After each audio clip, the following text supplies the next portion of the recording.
অনেক সুন্দর একটি জায়গা মালদ্বীপ। এই জায়গাটা হচ্ছে মালদ্বীপ এয়ারপোর্টের সামনে, মালদ্বীপ বেলানা এয়ারপোর্টের সামনে। খুব সুন্দর একটি দৃশ্য, খুব সুন্দর একটি জায়গা, অপরূপ সৌন্দর্য।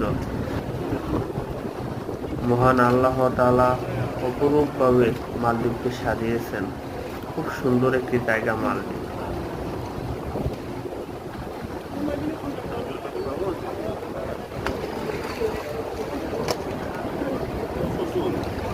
খুব সুন্দর একটি জায়গা মালদ্বীপ, অপরূপ সৌন্দর্য। যদি আপনারা কেউ আসেন, এই অপরূপ সৌন্দর্য উপভোগ করতে পারবেন। সুন্দর একটি জায়গা। আজকে শুক্রবার আমরা সবাই আসছি মালদ্বীপের এই সৌন্দর্য উপভোগ করার জন্য এয়ারপোর্টের সামনে।